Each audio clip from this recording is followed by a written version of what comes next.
There are scholars, but their role is educational. As for the relationship with God, it's personal, it's direct. The faith itself is simple and clear.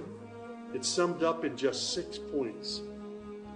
There is one true God who is unlike any other being.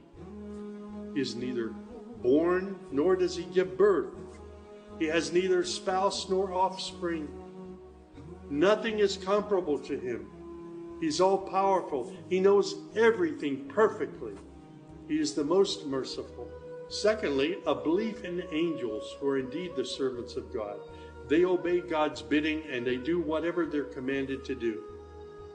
They don't have any free choice. Thirdly, there's a belief in divine revelations. Islam acknowledges that God revealed scriptures including the Torah, the Gospel, the Psalms. However, down through the ages, many of these divine revelations had become distorted and somewhat corrupt. The Quran, which also contains God's revelations, is still intact in its original form. Fourthly, there's a belief that in all earlier prophets and God's messengers, not just Muhammad. They believe in Abraham and Isaac and Moses and Jesus and hundreds of other prophets. They believe that the prophets were the best of mankind. Muslims believe in the last day. That's to say, this includes the belief in all that God and his messenger have told us about what happens after death, including recording of good and bad deeds, the resurrection and the gathering of all creatures, the reckoning that will take place on the great judgment day, the prophet's intercession, as well as heaven and hell. Man's ultimate aim will be to save himself on that day. Muslims believe in the divine destiny of predestination. Whatever God wills is certain to take place, and what he has not willed will never take place. This present life is a test for man, and man should endeavor to pass this test.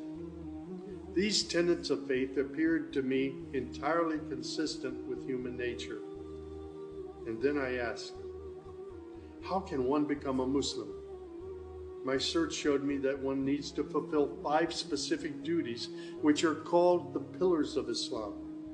These are: first, a declaration to believe and to say verbally, I witness that there is no other deity other than God, and that Muhammad, along with all the other prophets, is God's messenger.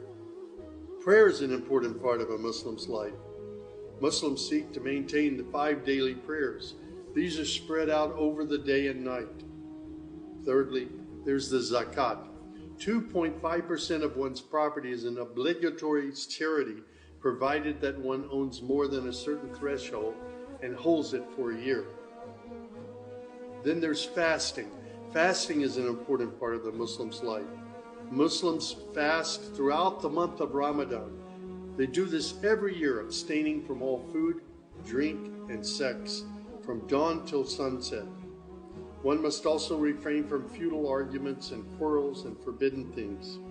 The month provides a unique spiritual uplift for all Muslims. Then there is the pilgrimage or Hajj. This is performed in Mecca and its surrounding areas. It's a duty to fulfill this pilgrimage once during one's lifetime, provided that one is physically and financially capable of doing so. People often ask me, Sam, how did you become a Muslim? In the church was a library, and in that library were children's books. One of the books my mother got over and over again was called The God of Abraham. In that book were beautiful color photos of camels and deserts. She would read me the story of Abraham, how he was commanded by God to leave his mother and father because they were worshiping idols. She would pause and she would say, Sammy, you always have to pray to the God of Abraham. There is only one true God, the God of Abraham. My commitment to God has been strong and enduring since my younger years. And now I have found absolute peace in Islam, in a faith that I once thought was hostile. I found friendship and hope amongst a fraternity of other Muslim brothers and sisters. I have found a family of believers.